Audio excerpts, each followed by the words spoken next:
Perfume लगाना जायज़ है? जी बिल्कुल परफ्यूम लगाना जायज़ है। अल्कोहल वाली परफ्यूम लगाना भी जायज़ है। ये जो आजकल लोग कहते हैं ना कि अल्कोहल वाली परफ्यूम लगाना, वो अल्कोहल की एक और किस्म है जिसकी मामलात इस परफ्यूम में आने पे आपके कपड़े पलीत नहीं होते, इसकी गुंजाइश मौजूद है। इस्तिग़फ़ार कितना पढ़ना चाहिए रोज़ाना की बुनियाद पे? इस्तिग़फ़ार ज़्यादा पढ़ना चाहिए। अब ज़्यादा की कोई मिक़दार नहीं है। हदीस पाक में 70 मरतबा अल्लाह के रसूल अपने लिए फरमाते थे। ठीक है, बहरहाल 70 भी एक कसरत में है, तो कम से कम एक तस्बीह सुबह एक तस्बीह शाम अस्तग़फ़िरुल्लाह की पढ़ लेनी चाहिए। फ़ायदा क्या है, क्या इनाम मिलते हैं? बारिश भी आती है, औलाद नरीना भी पैदा होती है और रिज़्क़ भी मिलता है। ये कुरान करीम में इसके फ़वाइद इस्तिग़फ़ार के लिखे हुए हैं। मोबाइल में रोज़ाना की बुनियाद पर तिलावत करना सही है या गलत है? कुरान करीम को मोबाइल में डाउनलोड करके पढ़ने की आदत अच्छी है, पढ़ना चाहिए। मेरी दोनों मोबाइलों में अल्हम्दुलिल्लाह कुरान करीम भी है, तफसीर भी है। आप रखें, आप पढ़ें, क्यों नहीं मना, जायज़ है, आप रख सकते हैं। मोबाइल होता ही तो इसलिए है कि बंदा उसमें अच्छी चीज़ें रखे। स्कूल का हेडमास्टर हूँ और स्कूल के टीचर को जो अभी मुआवजा देकर अपने हिस्से के पीरियड पढ़वाता हूँ, क्या ये मेरे लिए जायज़ है? बिल्कुल नाजायज़ है, गलत है। सरकार ने एतबार आप पे किया है, आपको मुंशी रखने के लिए इख्तियार नहीं दिया सरकार ने। मीज़ान बैंक के सेविंग अकाउंट में पैसे रखना जो शरायत आज चल रहे हैं मीज़ान, शेखुल इस्लाम मुफ्ती तकी उस्मानी दामत बरकातहू हमने इसको जवाज़ का कहा है। बाकी उलमा में इख्तलाफ है, शेख के मामलात में जवाज़ की गुंजाइश मिलती है।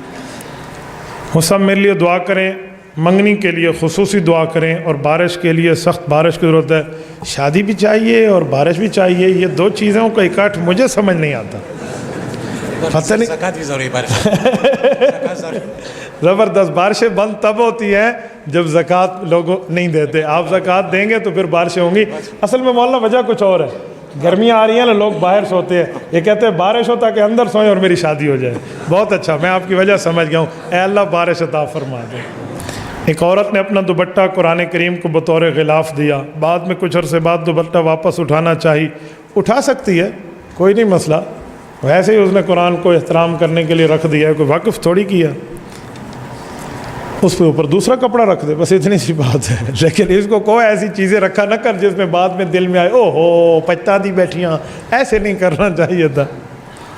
किस शख्स ने अपने शेख से बैत की और अपने शेख के खलीफा मुजाज से तजदीद बैत कर सकते हैं?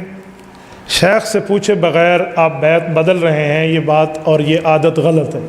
आप अपने शेख को एतमाद में लें या उससे इजाज़त लें, फिर आप मामलात की तजदीद करें तो आप कर सकते हैं। लेकिन एक जुमला जहन में रखें, अगर शेख दूर है, आपका ताल्लुक़ उससे नहीं हो सकता, आप अपनी इस्लाह उससे नहीं करा सकते, फिर आप शेख के तरतीब को बदल के खलीफा मुजाज से बैत कर सकते हैं। लेकिन शेख की नाकदरी दिल में न लाएं। दूर है और बात है, आप उस तक पहुँच नहीं सकते, फिर तो उसके लिए गुंजाइश मौजूद है। बाकी तकाफुल की पॉलिसी, इस पर मुझे दिल नहीं बनता, तो जिसके लिए मेरा दिल नहीं बनता मैं इसको कैसे हिल्लत के फतवे देता फिरूँ। मेरी बच्ची कुरान करीम हिफ्ज़ कर रही है। बाज़ लोगों में कहते हैं कि औरतों के लिए कुरान हिफ्ज़ करना अच्छा नहीं है। वजह यह है कि औरत की जब शादी हो जाती है तो उसकी ज़िम्मेदारी बढ़ जाती है, कुरान की हिफाजत नहीं होती, यानी कुरान भूल जाती है।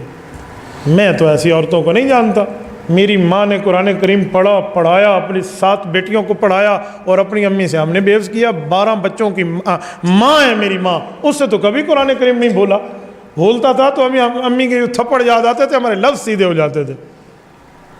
ये नहीं है, अपनी सुस्ती से कोई कुरान, कल कोई लड़का कुरान भुला दे फिर क्या कहोगे? लड़कों को भी नहीं पढ़ना चाहिए। ये लड़की और लड़के का फ़र्क इस्लाम ने नहीं किया, ये अपनी तबीयत और अपने मिजाज की बात है, इसको शरीयत और दीन की बात न बनाए। मैं तो कहता हूँ एक खातून का पढ़ जाना एक मर्द के पढ़ने से ज़्यादा बेहतर है।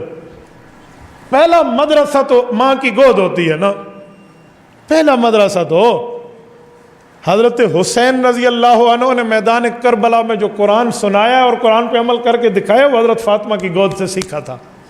तो बच्ची को पढ़ जाना बहुत ज़्यादा अच्छा है। हाँ, बच्ची को साथ ये कहें बेटा दोहराते रहना, उसको माहौल अच्छा दें। जिस जगह उसकी शादी करें वो दीनदार हो तो कोई कुरान पढ़ती रहेगी। आप जो 100% कट्टर दुनियादारों में शादी करेंगे तो फिर तो कुरान भूलेगा ही ना। आप तरतीब दीनदारी की देखा करें। आजकल लोग शादी में पैसे की बुनियाद देखते हैं, दीन नहीं देखते।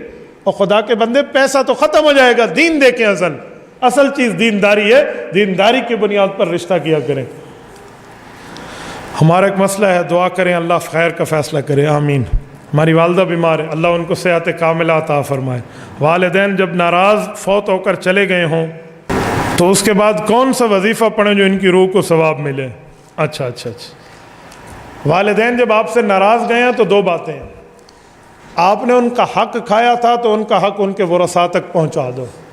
ایسی بات نہیں تھی کہ حق کھایا ہو، صرف کچھ اوپر نیچے کے معاملات تھے، تو پھر دو باتیں ہیں، اپنے ماں باپ کے لیے استغفار اور ایصال ثواب کرتے رہو، پڑھ کے ان کو بخشتے رہو تاکہ ان کا نیکی والا اعمال نامہ تو کھلا رہے گا۔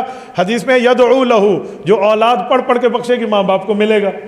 نمبر 2، اپنے والدین کے دوستوں کے ساتھ تعلقات اچھے رکھو۔ آپ کی امی کی سہیلی ہے تو اس کو خالہ سمجھو، اس کے گھر میں بھی کچھ لو اور دو، لو کے بجائے دو بہتر ہے۔ آپ کے ابو کا دوست ہے تو اسے اپنا چچا سمجھو اور اس کے ساتھ اچھائی کے تعلقات رکھو۔ کل قیامت میں جب آپ کے والدین اٹھیں گے تو ان کو آپ کی گئے ہوا نامہ اعمال میں نیکیاں بھی ملیں گی اور اپنے دوستوں کی سفارش بھی ملے گی کہ آپ کا بیٹا بہت اچھا ہے، تو امید ہے وہ آپ سے راضی ہوں گے۔ ایک مریضہ کل اسلام آباد میں دل کا آپریشن ہے، اللہ پاک صحت کاملہ سے نوازے۔ سعد محترم، میری والدہ کینسر جیسی موذی مرض میں مبتلا ہے، میں بھی دعا کرتا ہوں، آپ بھی دعا کریں، اللہ پاک اس مرض سے ان کو نجات عطا فرمائے۔ کوئی وظیفہ، رب اخرجنی مخرج صدق رب ادخلنی مدخل صدق واخرجنی مخرج صدق واجعل لی من لدنک سلطانا نصیرا، یہ پڑھا کریں۔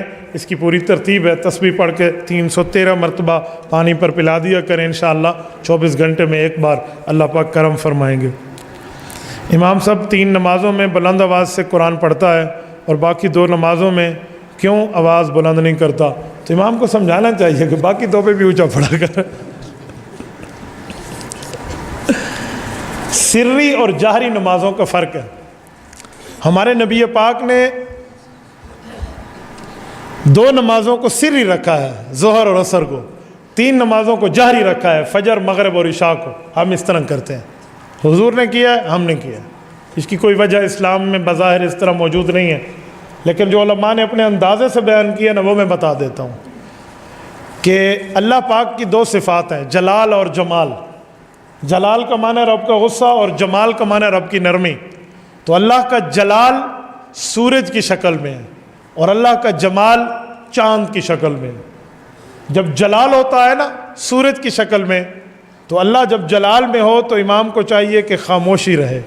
بڑا جلال میں ہو نا، چھوٹا چپ رہے، تو خاموشی سے ظہر اور عصر کی نماز پڑھی جاتی ہے۔ رب کی صفت جلال کا ظہور ہے۔ صبح، مغرب، عشاء میں اللہ کی صفت جمال کا ظہور ہے۔ جب بڑا جمال میں ہو تو پھر چھوٹے بول جایا کرتے ہیں۔ اس کی بس اپنی طرف سے میں نے وجہ دے دی ہے، ٹھیک ہے، تو اللہ کی طرف سے ہے، بری ہے تو اللہ پاک شر شیطان سے محفوظ فرمائے۔ یہ میرے خیال میں آپ کے قریبی دارالافتاء کا مسئلہ ہے، یہ قریبی علماء سے پوچھیں۔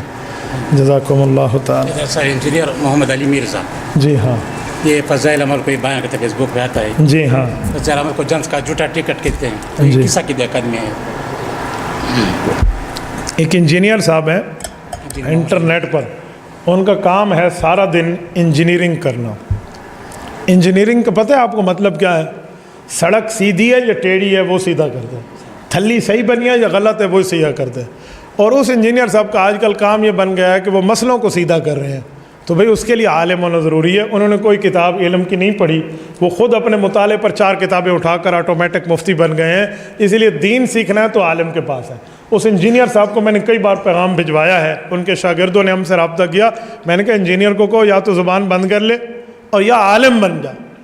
عالم بن جا۔ پھر کہتے ہیں اس نے مولویوں کی دکان بند کر دی ہے۔ میں نے کہا مولویوں نے دکان نکالی کب ہے، کس نے بند کر دی ہے؟ ایسی بیوقوفانہ ذہن ہے۔ شیعت سے لے کر مماتیت تک تمام فرقوں کا ملغوبہ ہے، اور وہاں پر اپنی گمراہی عقیدوں کو بیٹھ کر پھیلانا، اس سے اللہ محفوظ